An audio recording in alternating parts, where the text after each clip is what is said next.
Professora, a voz, nós não estamos escutando a senhora, não. Aí, um, dois. Tá valendo? Ok, agora. Obrigada. Hoje a internet aqui, o Zoom, tá todo mundo no complô contra a minha pessoa, mas vamos lá. Quem, quem persiste, vence.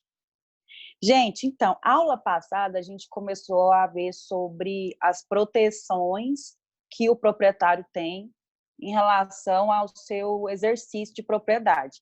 O exercício de propriedade, ele está resumido em usar a coisa, em gozar da coisa, em dispor da coisa e também de reaver a coisa de quem a detém ou a possui indevidamente. Nós vimos que o proprietário ele pode reivindicar a coisa até daquela pessoa que está com boa fé na posse, né? Só que ele não pode reivindicar essa coisa através de interdito possessório, porque ele tem um título. Então, ele tem ali o comprovante do registro imobiliário, ele deu publicidade à aquisição daquele imóvel, daquela coisa. Então, ele pode correr atrás da coisa onde quer que ela esteja. É aquele direito de sequela. Lembra, a gente até fez uma brincadeira aula passada, tem gente que acha que tem direito de sequela sobre o namorado, sobre a namorada, vai atrás, né, busca, laça, traz de volta para o curral, né? A gente teve essa brincadeira, que na verdade as pessoas não são coisas para a gente ter direito de sequela sobre elas. Ok, na teoria é bonito, vamos pôr isso em prática, né? O difícil é pôr em prática. Aí, gente, o proprietário ele tem esse direito de sequela, ele pode ir atrás da coisa com quem quer que ela esteja e onde quer que ela esteja, caso seja uma coisa móvel. E quando você dá publicidade dessa aquisição, com o registro imobiliário, no caso de imóveis, né? Ou se já tivesse acontecido a entrega do bem pessoal, né? Que também é a publicidade que a gente considera da aquisição da coisa móvel, aí esse ato, ele, por ter gerado publicidade, já afetou a coisa ao proprietário.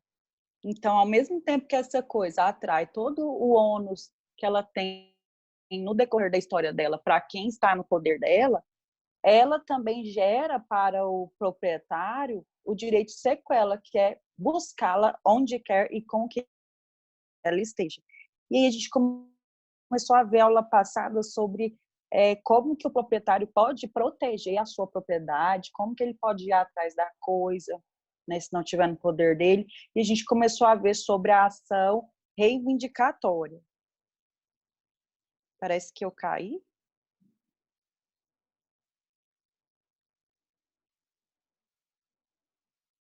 Vocês estão me ouvindo normal? Sim, professor. Tá. A gente viu a aula passada, a gente começou a ver a aula passada sobre a ação reivindicatória. E quais são os pressupostos da ação reivindicatória? A gente viu que o proprietário tem que provar que o né? A reivindicatória, ela diz respeito a coisas imóveis, certo?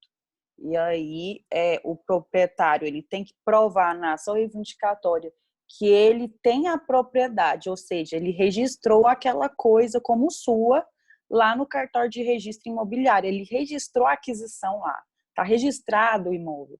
Aí com esse domínio, a gente chama de domínio, já que ele tem um domínio, ele tem que provar o domínio. Além de provar que ele é proprietário, ele precisa delimitar ali no processo a coisa, ele precisa mostrar para o juiz qual coisa que é o endereço, a área, a metragem da área, ela limita, ela confronta com quais áreas, tem algum acidente geográfico, tudo, tem rio, tem que falar todas as características, tem que levar para o processo um estudo ali para o juiz entender que o domínio se refere àquela coisa em si, certo? E tem que também demonstrar, ou pelo menos, não precisa nem provar, mas precisa mencionar no processo a posse injusta ou a detenção injusta daquele possuidor ou detentor. Lembrando que aqui, gente, na ação reivindicatória, quando o Código Civil diz que o proprietário ele tem o direito de reaver a coisa, de quem injustamente a detenha ou de quem injustamente a possua, ele se refere não à posse injusta que a gente estudou lá na classificação das posses, ou até matéria de prova, o que é posse justa e o que é posse injusta. A posse injusta, quando a gente estudou posse, que é um efeito, que é um fato jurídico que gera efeitos jurídicos, não é um direito real, a propriedade que a gente está estudando é direito real. A posse não é considerada um direito real, ela é só uma situação de fato que gera efeito jurídico. Aí nós estudamos que a posse ela pode ser injusta. Quando que acontece a posse injusta? Quando foi adquirida por clandestinidade, por violência ou por precariedade. Clandestinidade foi às escondidas. Violência, teve ato de violência, enfim, invasão. E por precariedade é quando a posse era justa e passa a ser injusta, certo? Por exemplo, havia ali um inquilino que tinha a posse justa, ele estava ali mediante um contrato, tudo certinho. Só que, de repente, o contrato acabou, ele não saiu, aí a posse passa a ser injusta, houve a precariedade da posse. Nessas 3 situações, a posse é considerada injusta. E a gente viu que é muito bom a gente fazer essa diferença, a lei exige que a gente faça essa diferença do possuidor de boa-fé e de má-fé, da posse justa com a posse injusta, porque na hora dessa posse ser reivindicada pelo possuidor de boa-fé, ele pode requerer aí os frutos, ele pode requerer indenização. Se for um possuidor de boa-fé, ele não precisa repor os frutos percebidos, né? Mas se for possuidor de má-fé, nós vimos que ele tem que reembolsar tudo para o possuidor de boa-fé. Então, agora voltando aqui para a propriedade, essa posse aqui que pode ser reivindicada através da ação reivindicatória pelo direito do proprietário de reaver a coisa de quem injustamente a possua, não está se referindo à posse injusta, está se referindo à posse que não tem um justo título, tá? Então, o proprietário pode reivindicar essa posse tanto do possuidor de boa-fé quanto do possuidor de má-fé, desde que ele tenha o domínio, ou seja, a propriedade da coisa, tá? Então, quando o proprietário vai atrás da coisa, ele pode ir atrás do detentor, ele pode ir atrás do possuidor de boa-fé, de má-fé, de posse justa, de posse injusta. Aí, bom, essa é a matéria da aula passada. Hoje a gente começa a falar dá continuidade à ação reivindicatória e a gente vai ver também sobre a ação de imissão na posse, que também é uma ação petitória que o proprietário ou quem tem um título que não chega a seu registro imobiliário pode aí reaver a posse que está lhe sendo impedida, que lhe está sendo obstruída. A ação reivindicatória, continuando, o objeto da ação reivindicatória é a restituição da coisa, tá? Então, lembrando, o exercício da posse, ele é o quê? Usar, gozar, dispor da coisa, o proprietário pode fazer essas 3 ações, e também reaver a coisa. Se o proprietário não tem a posse, o poder sobre a coisa, ele só tem o domínio, ele pode reaver, ir atrás da coisa pelo direito de sequela. Aí ele vai o quê? Reivindicar. Então, qual que é o objetivo? Qual que é o objeto da ação reivindicatória? É a restituição da coisa. Os efeitos dessa ação reivindicatória depende, é possuidor de boa-fé ou é possuidor de má-fé? Se for um possuidor de boa-fé, ele vai, lógico, ter que devolver, né, a coisa, para o proprietário que está reivindicando. Lembrando que o possuidor de boa-fé, ele tem direito a reter os frutos percebidos, ou seja, ele não precisa indenizar o proprietário da ação reivindicatória dos frutos que ele já percebeu, se for boa-fé, se for possuidor de boa-fé. Mas ele vai entregar a coisa. E as benfeitorias, quem que lembra? Acho que foi matéria da aula retrasada. O que acontece com as benfeitorias que o possuidor de boa-fé construiu no imóvel? Lembra que tem uma classificação de benfeitorias, ou ela pode ser útil, ou necessária, ou voluntária, né? Então, o possuidor de boa-fé, ele tem direito a ser indenizado pelas benfeitorias. Inclusive, ele tem o direito de retenção da coisa, caso o proprietário não queira indenizá-lo das benfeitorias úteis e necessárias. O direito de retenção, matéria da prova, hein? O direito de retenção que o possuidor de boa-fé tem, ele não alcança as benfeitorias voluptuárias, apenas as úteis e as necessárias, mas ele também tem direito de ser indenizado das voluptuárias. Por exemplo, construiu uma fonte luminosa na porta da casa, um leão, uma estrutura, um leão gigante, né? Tem o pessoal do signo de leão, eles gostam muito do leão em si, né? Eles chamam muito para si aquela... Quem é de leão aí da turma? É de julho, leão, né? Julho e agosto, não sei. E aí tem gente que gosta. Eu acho que é no Alphaville, tem um monumento lá na... Tem 2 leões gigantes, agosto aí, ó. A Marcela, você é de leão, Marcela? Aí, então a Marcela sabe melhor que eu, né? Gosta de ser, né, ovacionado, gosta de ser o centro das atenções. Isso é natural do signo de leão. Não que seja uma pessoa arrogante, não é isso, mas ela trabalha para que o trabalho dela gere essa atenção das pessoas, né? Ama um espelho também. Taurinos são assim também, né? Só quando a gente está acima do peso que não é muito legal, porque taurino gosta muito de comer, é guloso. Então, a gente gosta de espelho, mas quando começa a engordar, a gente foge dele. Aí, gente, o possuidor de boa-fé construiu um leão lá na porta da fazenda da casa, aquela coisa maravilhosa, ficou caríssimo. É uma benfeitoria voluptuária, né? Porque não é a benfeitoria para manutenção da casa, também não é uma benfeitoria que, apesar de não ter sido para a manutenção, mas agregou um cômodo para a casa, né? E a voluntária é aquela que, apesar de não agregar valor ao imóvel, ela foi feita para o luxo, para o conforto do possuidor.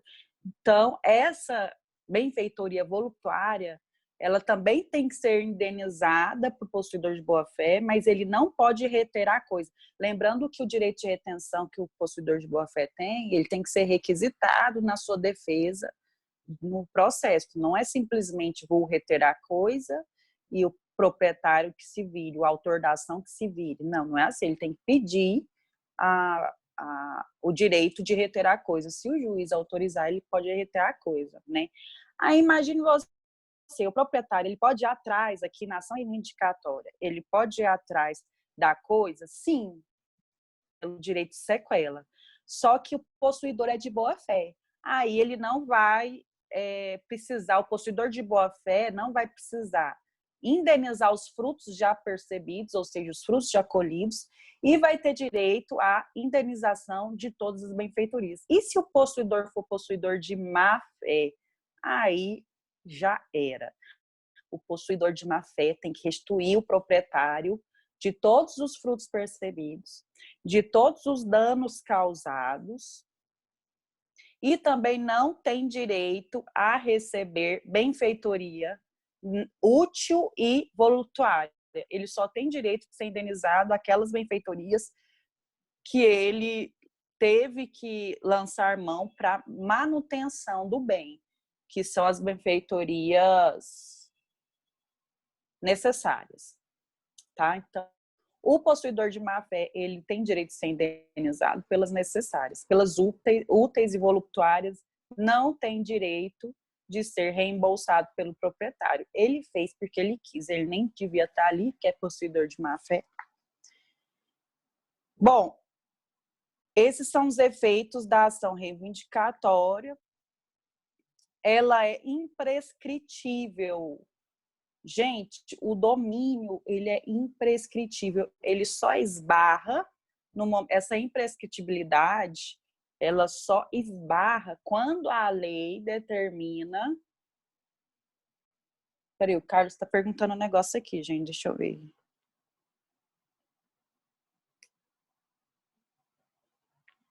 Boa-fé, direito de retenção somente pelas úteis necessárias, porém na voluptuária vai ser indenizado também. Sim, Carlos, o possuidor de boa-fé ele tem direito de ser indenizado da voluptuária também. Ele só não tem o direito de retenção sobre as voluptuárias. Sobre o leão da Marcela.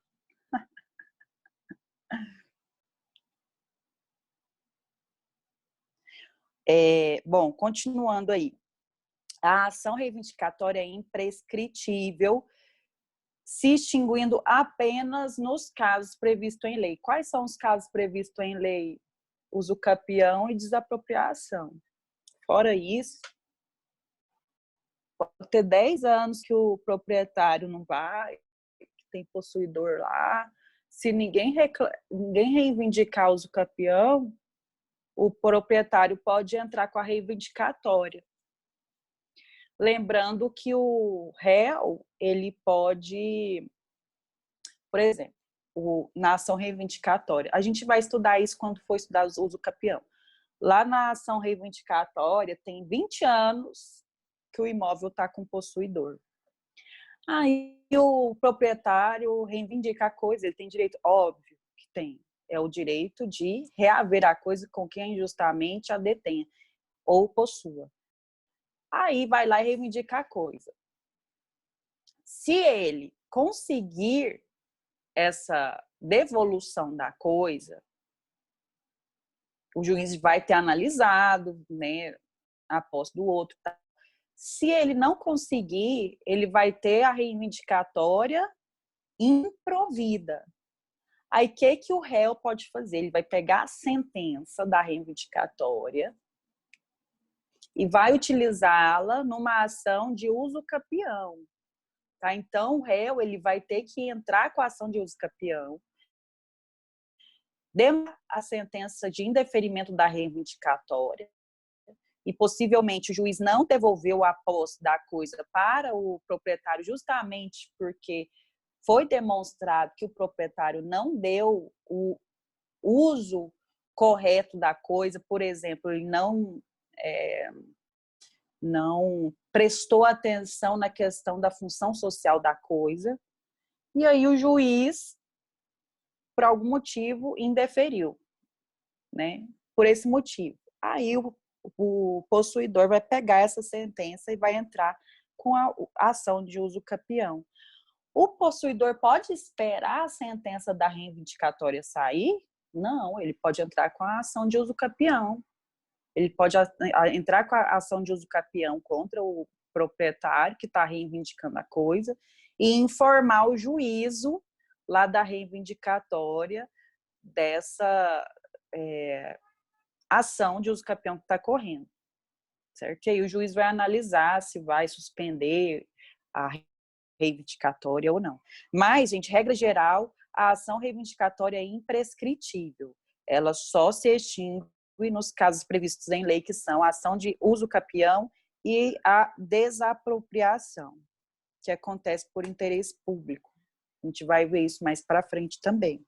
Por exemplo, quando o imóvel não cumpre a sua função social. Agora, gente, vamos para a ação de emissão na posse, tá? Simples também, a gente já está correndo para o final da aula. Se essa aula cair, você entra no mesmo link da reunião. Essa ação de emissão na posse aqui, gente, ela também é uma ação petitória e não ocorre somente o proprietário, ela pode também ser uma segurança de outras pessoas que farão uso em situações específicas. Como assim, professora? Não é juízo petitório? Sim, gente, só que veja que eu posso ser o proprietário que vou requerer a posse aqui, eu quero a posse da coisa, só que indicatória eu tenho que ter ali o domínio, eu tenho que provar que eu sou proprietária, eu tenho que ter registrado o imóvel, certo? Lá no cartório de registro de imóveis. Mas às vezes, gente, eu não registrei, eu comprei, tenho um contrato, tenho uma promessa de compra e venda, tenho uma procuração que me deu poderes para vender a coisa. Enfim, eu tenho um documento, eu tenho um título, mas não é o registro no cartório de imóveis. E lembra, gente, o que dá a aquisição? O que comprova a aquisição do imóvel? É o registro no cartório de registro de imóveis. Às vezes o cara compra e não registra, da mesma forma que o cara faz um contrato de aluguel e não registra. Aí se torna o quê? Uma obrigação de fazer. Não é um direito real, é uma obrigação de fazer, é um direito pessoal. Primeiro dia de aula, o segundo, nós vimos a diferença de direito real e de direito pessoal. O direito real, ele segue a coisa onde quer que ela esteja. E o proprietário tem o direito de sequela, de ir atrás da coisa. Só que ele também atrai para si todo o ônus da coisa, porque independe com quem a coisa está, o ônus segue a coisa, certo? Eu só vou afetar a coisa para um direito real quando a coisa está registrada no cartório de registro de imóveis, a coisa imóvel. Só que às vezes eu comprei, eu adquiri a coisa e não registrei. Então, para o cartório de registro de imóveis, o proprietário é outro. Eu sou apenas uma compradora que, se eu comprei, eu não registrei. Mas para a lei, a priori, o proprietário é aquele que está registrado lá na matrícula do imóvel, lá no cartório. Aí pronto, eu não tenho o registro. Eu não vou poder reivindicar a coisa? Vai, só que não é pela ação reivindicatória, é pela ação de imissão na posse. Porque a ação de imissão da posse, eu reivindico a coisa com um documento que comprove que eu tenho direito, no mínimo, à posse, e não é o meu registro. Porque se fosse o registro, eu iria entrar com a reivindicatória. Né? Na emissão da posse, estou discutindo posse também, apesar dela ser uma ação petitória, eu estou discutindo posse baseando num direito que é uma obrigação de fazer, constatada em um contrato de compra e venda, em uma procuração. A diferença é essa, tá?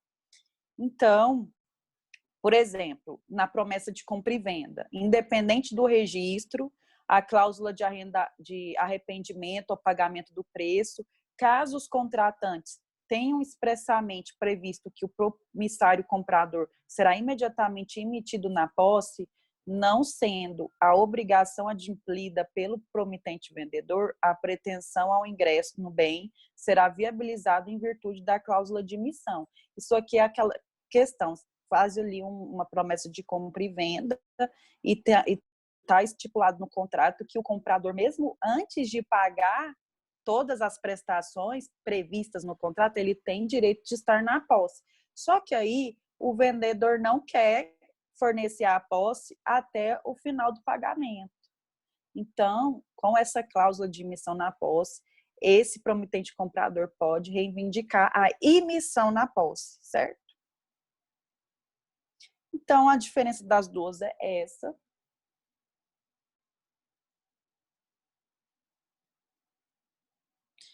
E chegamos ao fim da matéria de hoje. Gente, alguma dúvida?